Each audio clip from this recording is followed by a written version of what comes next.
Salut à tous, c'est Guillaume. Aujourd'hui on se retrouve pour une nouvelle vidéo high-tech sur la chaîne et comme vous l'avez vu dans le titre, aujourd'hui je vais monter mon nouveau PC de stream. Donc cette fois-ci on n'est pas sur un PC gamer et vous allez voir que mon PC de stream est très particulier. Alors j'utilise déjà un PC de stream que je vous avais déjà présenté en vidéo avec, je crois que c'est un Ryzen 5 3600, une 1660 Super, une petite carte d'acquisition Avermedia aussi. Mais voilà, j'avais envie de changer de format pour passer sur un tout petit boîtier avec un PC de stream en mini ITX. Donc vous allez voir que c'est très particulier comme build. Je vais déjà vous montrer le boîtier. Et voilà donc le boîtier que j'ai choisi. Donc c'est un format que vous connaissez peut-être parce que Thermaltake, ils avaient déjà un gros boîtier vraiment énorme. Je crois que c'était le Tower 900 qu'ils avaient sorti et là ils se sont dit tiens si on sortait un format beaucoup plus petit, le Tower 100 dans lequel on met une carte mère en mini ITX. Donc j'ai bien aimé ce format là et du coup je l'ai commandé quand il était dès qu'il est sorti. Je crois qu'il coûte 99 €, en tout cas sur Amazon je crois qu'il est à 99 € et voilà, ça va me permettre de faire un tout petit PC et de mettre mon PC de stream dedans. Donc la particularité du mini ITX, c'est qu'on n'a qu'un seul port PCI Express, donc on utilise habituellement pour la carte graphique, mais étant donné que moi j'aurais besoin de mettre la carte Avermedia qui me permet de capturer 2 sources vidéo, et ben dans ce cas-là, je vais pas pouvoir l'utiliser. Donc je pars sur un build en Intel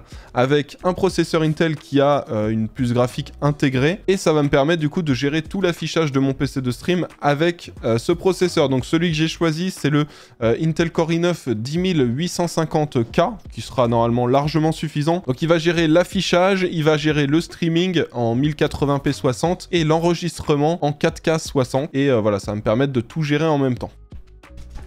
Alors, je pose le boîtier à côté et je vous donne le détail de toute la config. Donc, on commence déjà avec la carte mère au format mini ITX qui m'a été fournie par Asus ROG. Donc, pour tout ce PC, il y a juste la carte mère qui m'a été fournie par une marque. Donc, merci Asus, la Z490 e-Gaming. Je vais vous la sortir de la boîte et vous montrer à quoi ça ressemble. Et donc voilà à quoi ressemble le format mini ITX. Donc comme vous le voyez là, on a donc l'emplacement processeur. Pour la RAM, on a uniquement 2 emplacements. Et au niveau du PCI Express, on a un seul emplacement où je mettrai ma carte d'acquisition. Et donc voilà, comme vous voyez, comparé à une main, c'est vraiment une petite carte mère pour un petit format, pour un petit boîtier. Donc voilà pour la carte mère, voilà pour le processeur, le i9 10850K. Je vous parle maintenant de la RAM. Alors au niveau de la RAM, c'est de la Trident Z Neo. Donc j'ai pris 2 barrettes de 8 Go à 3600 MHz. Donc au total, ça va me faire 16 Go. J'ai longtemps hésité entre les Trident Z Neo et les Thermaltake Tough RAM. J'ai aussi 2 barrettes de 8 Go chacune. Je me suis dit tiens, si je mettais pas des barrettes de RAM Thermaltake, étant donné que le boîtier vient de chez Thermaltake, et en fin de compte, je me suis dit les Trident Z Neo, elles fonctionnent tellement bien que ce serait dommage de s'en passer. Alors pour refroidir le processeur, il me faut quand même quelque chose d'assez efficace, étant donné que le processeur, parfois, il sera en train de gérer en simultané l'affichage, l'enregistrement et le stream. Donc je suis parti sur un petit water cooling de chez NZXT, le M22, qui coûte pas très cher sur Amazon. Je sais pas ce que vaut ce modèle-là, mais je sais que quand on avait testé sur un processeur Intel, un water cooling NZXT, ça s'était bien passé pour, je crois que c'était un 240 ou un 280 mm. Donc je suppose qu'avec celui-là, ça devrait bien se passer. Je vous en ferai un retour dans tous les cas. Après plusieurs semaines d'utilisation, je vous ferai des retours en story Instagram, mais normalement, ça devrait bien se passer avec celui-ci. Et enfin, les derniers éléments, c'est l'alimentation du PC. Alors pour l'alimentation, j'ai pris une Seasonic Focus Gold en 650 watts que j'ai trouvé en promo sur Amazon Allemagne. L'Elianli Streamer Plus pour avoir les câbles RGB d'alimentation juste là. Ceux-là, je les ai trouvés sur AliExpress. Ça vaut 70-80 €, frais de port compris, et il faut compter à peu près 2 semaines pour les recevoir.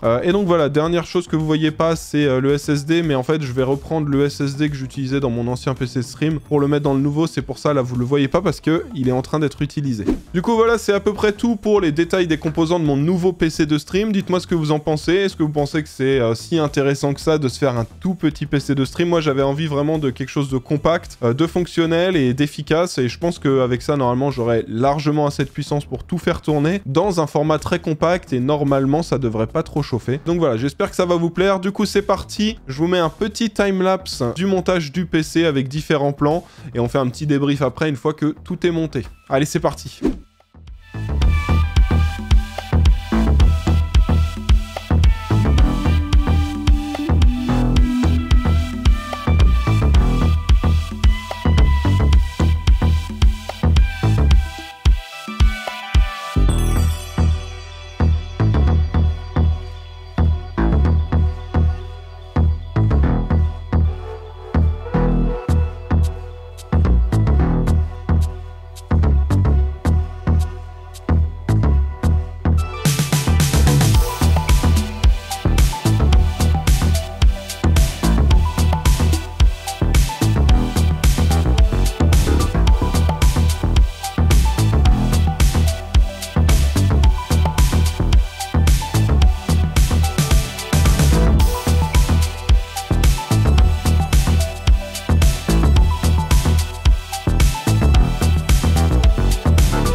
Alors ça y est, comme vous le voyez, le PC de stream est monté, il est juste à côté de moi, donc comme vous voyez, c'est un petit format, beaucoup plus petit qu'un O11 XL que j'ai comme PC principal, il est même...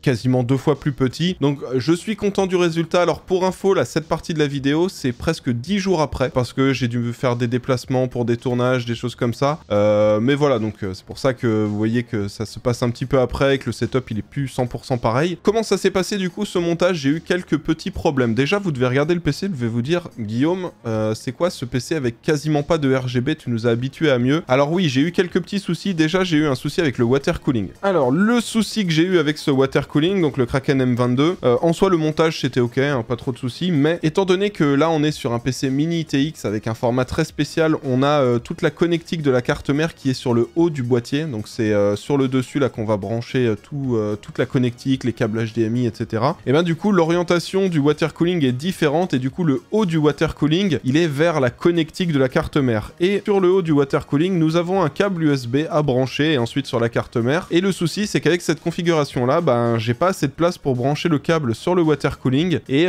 du coup j'ai pas pu brancher le câble du water cooling sur la carte mère, ce qui fait que mon water cooling ne s'éclaire pas. Alors en soi la pompe et le ventilateur se branchent, donc ça pas de souci, en soi le water cooling fonctionne sans aucun problème. Par contre je peux pas avoir d'éclairage, et là du coup c'est la grosse déception pour moi. Alors la solution que j'avais c'était de tourner le bloc CPU, mais du coup on aurait eu l'éclairage avec le logo à l'envers, et c'est pas ce que je voulais, enfin le logo à 90 degrés, donc je cherche actuellement une solution. Je pense que je vais partir sur un autre water cooling IO, un water cooling en 120 mm, peut-être un de chez Thermaltake, j'ai vu qu'ils en faisaient et ça me permettrait d'avoir le water cooling et le boîtier de la même marque. Je réfléchis actuellement à ça. Autre truc aussi, vous vous dites tiens, ils sont passés où les câbles d'alimentation RGB? Alors j'ai réfléchi un petit peu, je me suis dit c'est dommage de claquer un kit Lianli Streamer Plus, étant donné que je n'ai pas de carte graphique dans ce build. Ça voudrait dire que j'utilise un kit uniquement pour le câble de la carte mère. Je me suis dit c'est un petit peu du gâchis, c'est dommage. Je me suis dit je vais garder plutôt mon kit de côté pour un futur PC d'un abonné, ou alors pour un prochain PC que je vais monter. Et pour cette config, je reste uniquement sur les câbles de base. Et voilà, je me suis dit c'était dommage de gâcher un petit peu les câbles Lianli Streamer Plus, alors que je peux les utiliser dans des builds où là, pour le coup, il y aurait une carte graphique. Du coup, pas de RGB pour le water cooling, pas de RGB pour les câbles d'alimentation. Par contre, j'ai une petite réflexion en cours. Vous voyez, j'avais acheté un petit kit avec des néons il y a quelques temps sur Amazon. C'est un kit avec des néons flexibles, donc ça se branche avec un câble RGB 5V classique. J'en ai 2 comme ça. Et ensuite, on a des petites fixations pour les mettre. Donc en général, c'est tout autour de la carte mère qu'on le met, mais on peut le mettre à plein d'endroits dans le boîtier. Je réfléchis éventuellement à mettre ça. Je pense que je ferai un petit upgrade. Alors je vous le ferai peut-être pas en vidéo, je vous ferai une story Insta ou un TikTok pour vous me tenir au courant. Mais voilà, je vais rajouter, je pense, ces néons-là et un water cooling RGB, peut-être celui de chez Thermaltake. Faut que je me renseigne un petit peu sur ses performances. Mais voilà, donc là, pour le moment, en soi, le PC de stream est fonctionnel. La seule chose qui manque dedans, c'est la carte d'acquisition qui est dans mon PC de stream, donc l'ancien là, mais que j'utilise en ce moment pour enregistrer cette vidéo. Donc dès que j'aurai fini de tourner cette vidéo, je vais transférer ça dans le nouveau PC de stream. Et autre changement aussi que j'ai fait finalement, j'ai réfléchi un petit peu et je me suis dit, j'utilise quasiment pas le stockage que j'avais sur mon PC de stream. Donc j'avais 2 SSD de 1 Teraoctet et j'ai jamais utilisé plus de 250 Go au total sur les 2 disques, hein, les 2 disques réunis. Donc là, ce que j'ai fait, c'est que plutôt que de faire ça, j'ai mis 2 petits SSD. Un SSD de 120 Go pour le système d'exploitation et les logiciels, et un SSD de 250 Go pour stocker tout ce que j'enregistre avec mon PC, et en soi, normalement, ce sera largement suffisant, sauf si un jour, il y a un live 24 heures et que je vais enregistrer les 24 heures en entier. Mais voilà, normalement, on est très très large, et ça me permet d'avoir un petit PC de stream fonctionnel avec ce qu'il faut pour que ça marche correctement. Donc voilà, c'est à peu près tout pour ce PC de stream. Donc je vous tiendrai au courant sur mes réseaux sociaux pour ce water cooling. Alors du coup, je pense celui-là, je vais le démonter et je vous le ferai sûrement gagner sur Instagram, étant donné que je vais pas en avoir d'utilité. Et pareil, ceux qui ont déjà testé les petits néons comme ça, dites-moi si vous avez un petit retour à me faire, mais je pense que je vais les intégrer dedans. Et puis voilà, hein. Qu'est-ce que vous en pensez? Dites-moi ça dans les commentaires de ce petit boîtier. Alors en soi, là, bon, il fait un petit peu sobre, hein. Il y a quasiment pas de RGB dedans. D'habitude, je vous habitue à avoir beaucoup plus de RGB, fait, mais ça va arriver. Voilà, moi je suis quand même content du résultat final. En soi, j'ai ce que je voulais, un petit PC compact, parfait pour faire du streaming, plus de l'enregistrement en même temps et gérer l'affichage aussi de mes écrans de stream. Je vais mettre ça en place très prochainement. J'espère que cette vidéo vous a plu. Si c'est le cas, comme d'hab, n'oubliez pas de mettre un pouce bleu. Je vous rappelle que vous avez dans la description les liens de tous les produits que j'ai inclus dans cette config. Et puis bah du coup, on va se retrouver dans quelques jours pour une nouvelle vidéo. En attendant, portez-vous bien et puis on se dit à bientôt, prochainement en live d'ailleurs, avec un live fait avec ce PC de stream. Allez, à bientôt!